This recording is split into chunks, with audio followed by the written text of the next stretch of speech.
Assalamualaikum warahmatullahi wabarakatuh. Salam seperjuangan para pejuang devisa dan para pejuang keluarga. Pembahasan hari ini tentang syarat-syarat, cara serta biaya bekerja jadi TKI ke Taiwan.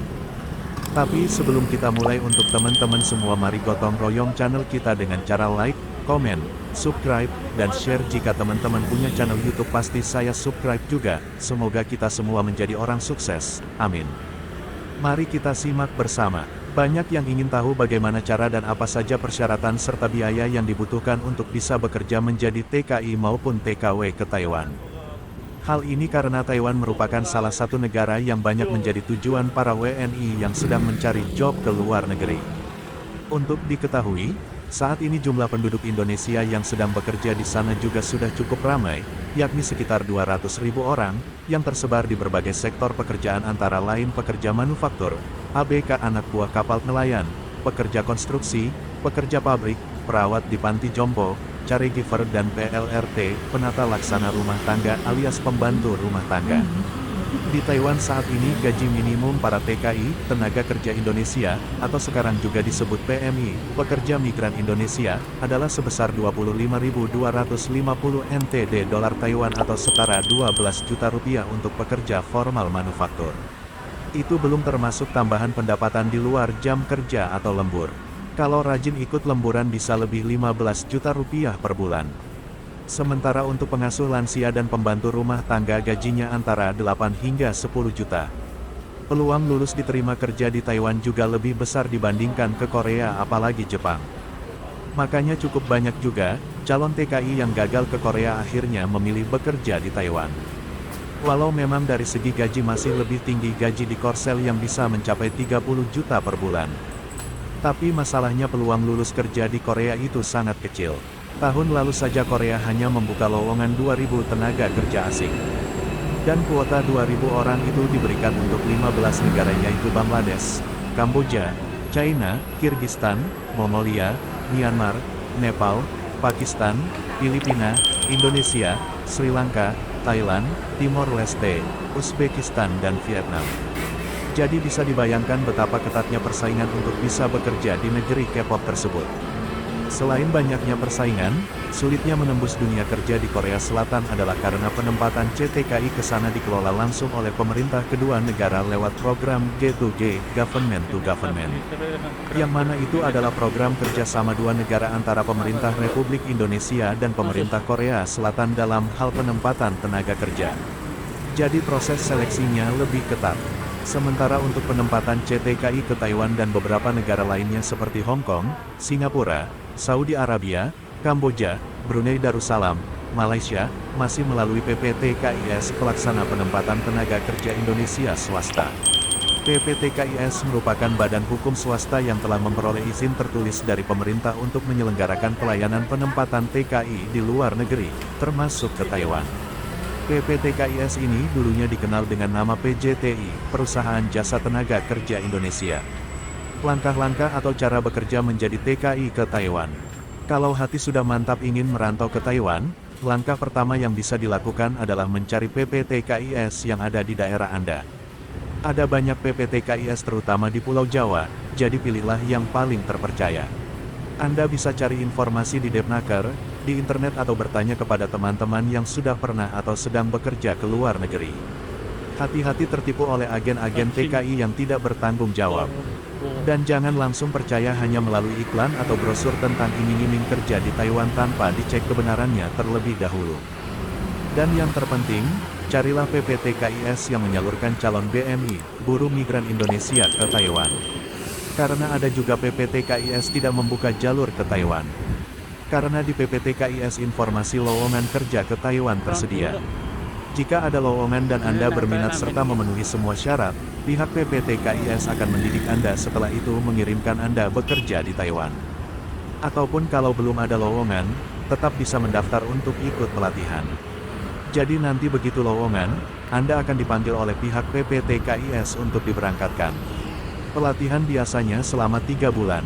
Mulai dari belajar bahasa Mandarin, hingga dilatih berbagai pekerjaan, seperti mencuci dengan mesin cuci, menyetrika, dan juga latihan merawat orang tua, kakek-kakek atau nenek-nenek jika akan bekerja untuk mengurus lansia. Syarat-syarat bekerja menjadi TKI ke Taiwan. Secara umum, syarat-syarat melamar kerja ke Taiwan adalah: untuk pria, umur 18-35 tahun, tinggi badan minimal 165 cm, berat badan ideal minus 100 cm dari tinggi badan.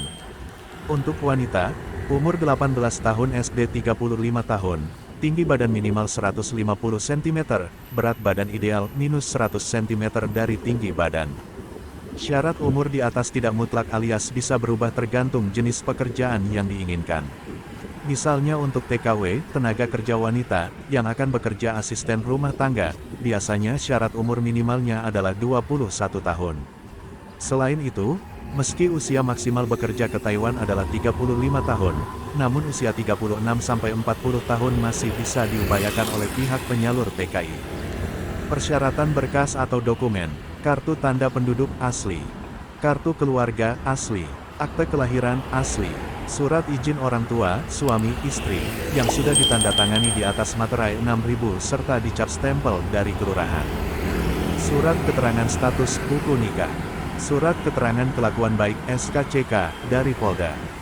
Paspor dan SKCK dibuat setelah hasil medical fit. Buku tabungan untuk transfer gaji. Untuk pendidikan terakhir tergantung dari jenis pekerjaan yang dilamar. Ada yang ijazah minimalnya harus SMA, ada yang SMP atau SD saja boleh. Bahkan yang tidak punya ijazah pun bisa asal bisa membaca, menulis, berhitung dan mau bekerja keras. Pokoknya konsultasikan saja ke pihak PPTKIS tentang persyaratan ijazah terakhir dan juga dokumen-dokumen lainnya seandainya belum lengkap atau karena kendala-kendala lainnya. Sementara syarat kesehatan untuk kerja jadi TKI ataupun TKW ke Taiwan adalah pastikan Anda belum pernah terkena sakit kuning, liver, jantung, paru-paru, tato, panu atau kelainan lainnya juga akan masuk medical report. Negara tujuan Taiwan juga mengharuskan calon TKI yang bekerja di negaranya melakukan pemeriksaan fungsi ginjal atau kreatinin, serta HCV, hepatitis C virus untuk penyakit hepatitis C. Informasi tentang syarat kesehatan lebih detail bisa Anda tanyakan ke PPTKIS yang Anda gunakan jasanya untuk penempatan bekerja di Taiwan. Biaya bekerja menjadi TKI ke Taiwan. Berdasarkan pengalaman orang yang pernah ataupun yang saat ini sedang bekerja di Taiwan, mereka membayar biaya penempatan kepada PPTKIS dengan jumlah yang cukup besar. Berkisar antara 50 juta rupiah hingga 70 juta rupiah untuk setiap calon TKI. Tergantung jenis pekerjaan yang dilamar. Beda pekerjaan beda pula ongkosnya. Untuk lowongan kerja pabrik ke Taiwan biasanya lebih mahal. Dana tersebut ada yang dibayar sekaligus. Ada juga yang dibayar melalui pembayaran langsung sebelum berangkat dan potongan gaji selama bekerja di Taiwan. Tergantung kebijakan masing-masing PPTKIS. Sebenarnya jika merujuk kepada peraturan pemerintah Indonesia, biaya resmi yang diperlukan bekerja di Taiwan hanyalah sebesar Rp13.318.800. Rincian biaya bekerja jadi TKI ke Taiwan menurut aturan resmi pemerintah Indonesia adalah: biaya recruiting dan operasional, Rp. 500.000. Biaya paspor, Rp. 120.000. Biaya tes kesehatan, Rp. 475.000. Biaya pelatihan FMD, Rp. 4.090.000. Biaya uji kompetensi PAP, Rp. 160.000. Visa, Rp. 627.000. Asuransi perlindungan, Rp. 400.000. PP 92/2000, Rp.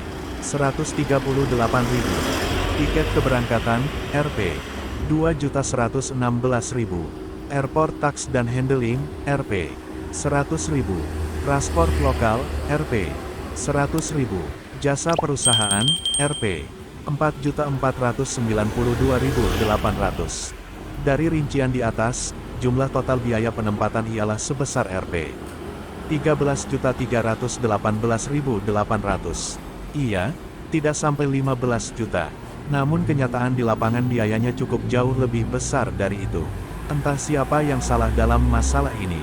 Demikianlah prosedur, syarat-syarat dan dana yang diperlukan untuk bisa bekerja menjadi TKI ke negara Taiwan. Semoga informasi ini bermanfaat bagi rekan-rekan pencari kerja yang membutuhkannya.